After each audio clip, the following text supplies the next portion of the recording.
Hoje eu quero compartilhar com vocês um pouco da minha trajetória em relação a como eu saí de uma pessoa extremamente teimosa e indisciplinada para alguém que busca a ordem, né? E esse quadro aqui, né, esse momento do canal, é, o meu Paulistalks, né, meu podcast aqui solitário, onde eu posso compartilhar um pouco com vocês situações da minha vida onde eu fui percebendo um certo desenvolvimento, né? E para que isso possa servir como uma espécie de exemplo, espécie é, de inspiração até, por que não, né? Então, eu gosto sempre de ir contando o contexto, né? Esse aqui é bem livre mesmo, não tento estruturar como se fosse uma explicação de aula, mas eu gosto sempre de trazer detalhes, né? Acerca do que eu desenvolvia, de como eu me via no mundo, né? Então, o que eu percebo é que ao longo de um certo tempo da minha infância, há uma influência muito forte de dois elementos na minha formação, né? Ou seja, culturalmente eu sou formado basicamente pelos videogames e é, pelos animes, né? Aqueles que eu tinha acesso, né? Nessa época na TV aberta. Então eu assistia o que eu conseguia e e jogava também muito videogame, né? Então, assim, nessa fase de criança, isso é o que é mais comum, assim, para mim. Esse universo cultural. E dentro dos videogames há uma predileção pelos videogames que tratam de temas relacionados a temas heróicos. E por um certo tempo eu fiquei muito focado em RPGs, né? Ah, e há dois elementos aí, né? Porque os animes que eu assistia nessa época tratavam, já eram aqueles já década de 80, 90, né? Tipo Cavaleiro do Zodíaco, né? Yu Yu Hakusho, outros tantos que agora não vou me lembrar o nome, mas que volta e meia passavam, né? Na, na TV e que traziam muito aquela visão do protagonista indisciplinado e rebelde, principalmente, né? E eu não sei se por isso, mas eu acho que, na verdade, eu acho que eu sempre fui um tanto quanto rebelde, né? Mas eu via nessas posturas uma certa inspiração, né? Então, querendo ou não, reforçava, né, a minha postura e eu tinha como uma certa condição, uma certa desordem, né, uma certa anarquia. Talvez muito por não querer seguir, né, conselhos e direcionamentos. Então eu sempre fui uma criança muito cabeça dura, né? E, enfim, não sei, não lembro exatamente porquê, eu não vou conseguir traçar isso com eficácia, mas eu lembrando assim, apesar de ter sido até um bom aluno na escola, né? Eu sempre tinha ali meus traços de rebeldia aqui e ali, né? Seja por, enfim, às vezes não querer fazer uma atividade ou por não querer apresentar um trabalho, né? Dificuldade com a escola eu nunca tive, né? Então acho que eu meio que não levava muito a sério.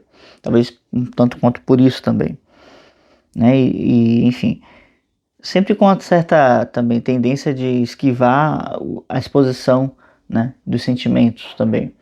Então não queria me expor muito, não queria que as pessoas ficassem me vendo, eu não queria estar nos holofotes, né? E obviamente isso não é um quadro saudável, né?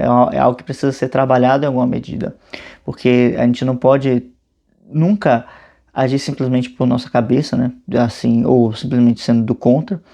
E também no que tange aos sentimentos e a exposição. Vivemos em sociedades, né? Somos seres sociais e se o homem, se o ser humano em geral, ele não tem essa capacidade, essa fluidez de conseguir se comunicar, ainda que minimamente que seja, né?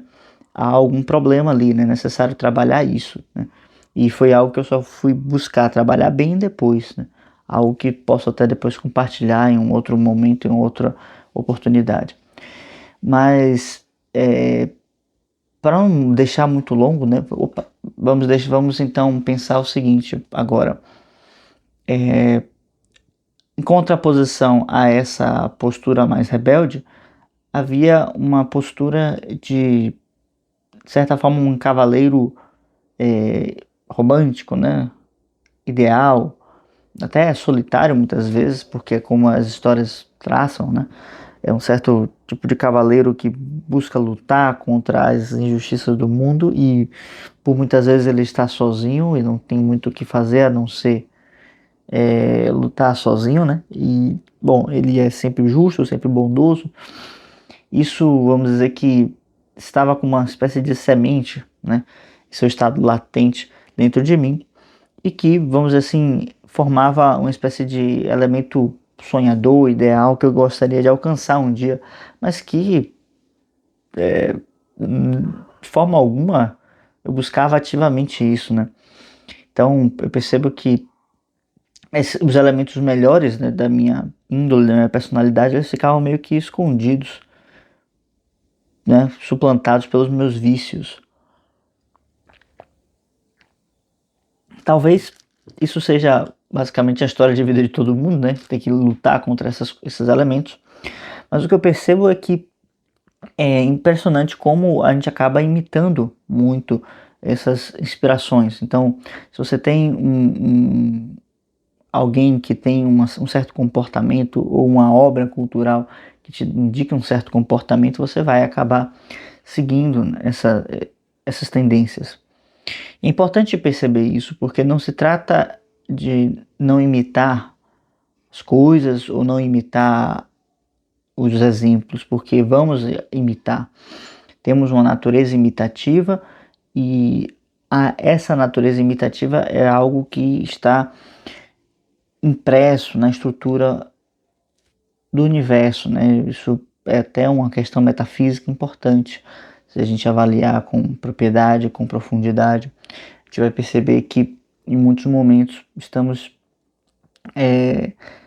desenvolvendo ou lutando para poder desenvolver essa figura ideal.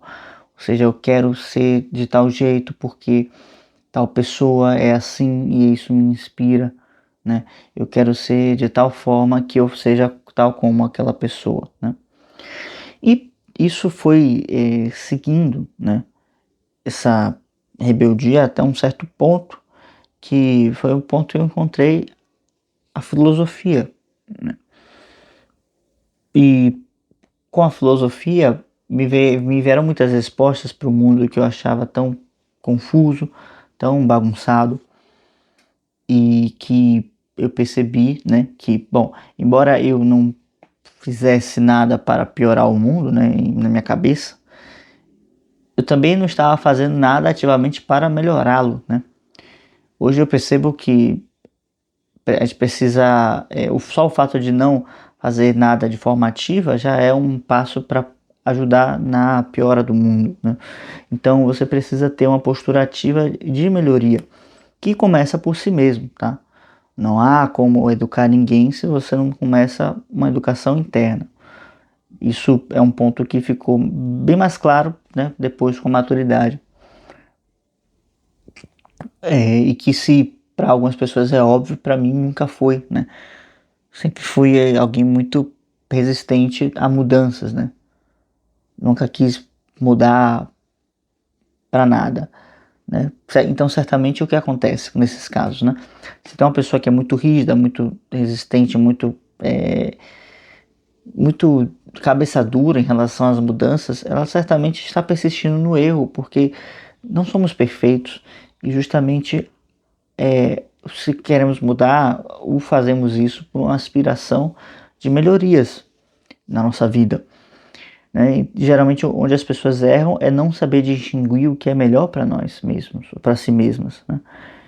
E nesses momentos de não saber distinguir o que é melhor para si, que ocorrem os erros, né? Então as pessoas acabam perseguindo, vamos dizer assim, uma certa destruição, né, de si mesmas, uma certa deformação de si. Então, o nosso trabalho, né, na maior parte das vezes, é buscar a verdade, buscar os elementos bons em nós, né, trabalhar a virtude, para que a gente possa ter mais discernimento em relação ao que é bom e o que é mal em nós, né? O que é que nos faz bem, o que é que nos faz mal, e buscar ativamente o que seria o bem, né? Então, então essa mudança que é bem gradativa, né? De certa forma eu sempre busquei fazer as coisas do meu jeito, né? E não do meu jeito por uma certa autenticidade, mas do meu jeito por uma questão de teimosia mesmo. E nessa busca por querer fazer algo do meu jeito, né, fiz muita besteira, né?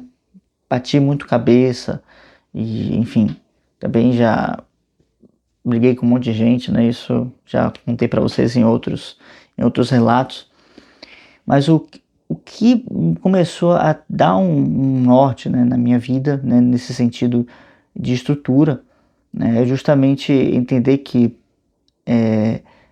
você precisa buscar um ponto dentro de si onde a ordem interna consiga ser amplificada até chegar à ordem externa, né?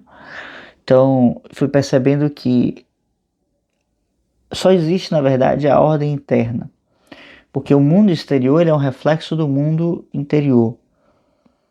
O mundo físico ele é um reflexo do mundo metafísico, né? Assim como vai nos ensinar Platão.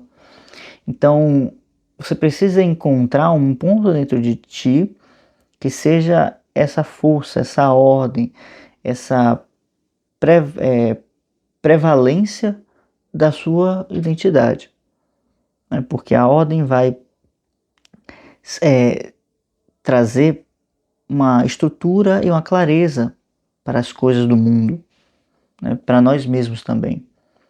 E o que é a ordem, se não a expressão autêntica da nossa identidade, né? A pessoa que não enxerga assim, que se acha que por essência caótica, é porque não se conhece bem ainda, né? Então eu defendo que a gente precisa desenvolver um conhecimento de si que seja profundo ao ponto da gente poder perceber esses aspectos externos a nós mesmos e não se deixar contaminar por eles, né? Então vem a influência externa, mas você tem esse conhecimento de si, então você na verdade impõe a sua vontade sobre o mundo, né, que está ao seu redor. E por que você faz isso? Para colocar uma ordem no mundo, não para poder subjugá-lo, não para poder se aproveitar dele, mas para poder dar uma direção, né? E você vai fazer isso sempre de dentro para fora. E é importante pensar dessa perspectiva, porque se você faz isso de dentro para fora, você educa a quem primeiro? A si mesmo. Depois você educa aqueles que estão ao seu redor e que de alguma forma percebem essa ordem em você. Então não há como educar quem não te veja como alguém a ser imitado. Lembra daquilo que eu coloquei lá no começo, né? Então a gente imita essas obras culturais, mas se a gente tem um exemplo externo vivo, né? Isso é mais simples de ser imitado, é mais forte esse exemplo. Então, não se pode educar ninguém que não veja em você um modelo de educação. Isso tem que estar claro, né? Em alguma medida isso precisa estar claro. Porque em alguma medida precisamos ser esse modelo para o mundo externo. E não há como você ser esse modelo sem uma ordem. E a ordem vai entrar em todos os aspectos, porque a ordem não é uma estrutura, como é que fala, engessada, pelo contrário. Ela é uma estrutura natural. E justamente por ser essa estrutura natural, ela funciona, ela é viva, ela é potente, ela tem a capacidade de modificar-se, se necessário. Mas ela fundamenta e arraiga em nós essa convicção do ser, daquilo que nós somos e da nossa identidade. Então, eu lembro até hoje, né, o ponto que eu percebi que eu era uma pessoa que tinha uma vocação, uma inclinação para as coisas mais místicas, né? Então, o que para mim faz diferença um momento de contemplação profunda, um momento de silêncio, absoluto, um momento onde eu faça uma oração, isso para mim faz uma diferença absurda. E eu lembro até hoje do dia em que isso aconteceu, né? Tava na casa de uma pessoa muito querida, muito especial, e naquele momento, né, que teve uma oração antes de começar o almoço, eu percebi que eu precisava daquilo, né? Não exatamente daquela vida ou daquelas pessoas específicas, né? Tipo, vou ter que levá-las para qualquer lugar que eu vá, não. Mas eu precisava daquela força que estava ali, daquela energia, daquela ordem que tinha se estabelecido naquele momento. E naquele instante, naquele momento ali, eu vivi a eternidade, né? Naquele fugaz, instante fugaz. E passou, né? O tempo vai passando, né? Mas a gente acaba ficando preso naquele momento, né? Foi um pouco difícil me concentrar no que veio depois, mas certamente aquele foi um momento assim que me mudou para sempre. E eu passei a buscar mais ativamente essa postura. Então é curioso porque geralmente aquilo que a gente evita, né, no meu caso a ordem, é justamente aquilo que a gente mais necessita. Então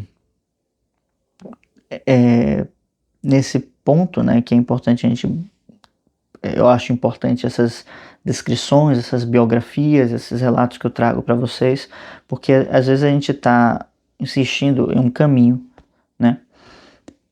Porque, enfim, às vezes por teimosia, mas muitas vezes, né? Porque é o único caminho que a gente conhece. A gente não nos foi dada a oportunidade de experimentar outro caminho. E justamente ao experimentar outro caminho, né? Se permitir viver uma outra experiência, as portas se abrem e a vida parece algo novo.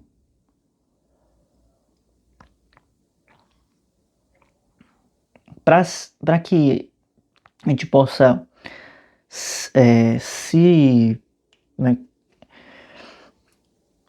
se albergar, ou como é que é a palavra? É, bater no peito, né, e dizer que tem uma vida feliz, é necessário que a gente tenha essa visão que continua, né, dessa continuidade, dessa capacidade de perceber que a gente conhece vamos dizer assim, uma certa quantidade de coisas, e aquilo é o nosso mundo, a nossa consciência, mas que em um dado momento vamos precisar ampliar isso. E nesse momento que precisarmos ampliar isso, vamos aprender mais coisas e ter mais experiências, e que aquilo que nós passamos não é de forma alguma inútil ou ultrapassado, não. Aquilo tem a sua importância e o seu momento de acontecer. Aconteceu, ficamos com a experiência e vamos então agora em busca de novas experiências. E a felicidade para mim, né, no sentido prático e objetivo, ela vem quando nós pegamos esses momentos, né, que eu falei, de tipo, eu reconheço que preciso de algo e busco aquilo ativamente, né, saber reconhecendo também que insisti muito em erros, né, e eu pego esses momentos e não faço disso um drama, um martírio, mas sim algo natural. Olha só, me equivoquei. E olha só, agora eu posso acertar. E buscar acertar, assim como é fácil buscar errar, né? Vamos então trabalhar isso, porque é humano errar, mas é humano também acertar, buscar se aperfeiçoar e sempre estar na construção ideal de si, tá bem? Então, esse foi mais um relato aqui nesses Polistalks, né? É um nome tenebroso, eu acho, mas eu acho engraçado. E, enfim, deixem aí suas opiniões, seus relatos sobre isso, sobre a vida, sobre essas questões e como eu posso, o que você gostaria de ver aqui no canal para poder contribuir com a construção da vida interior de vocês, tá bem? Então vamos ficando por aqui, eu vou então me despedindo. Até a próxima, deixa um like no vídeo, se inscreva no canal e ficamos por aqui. Tchau, tchau.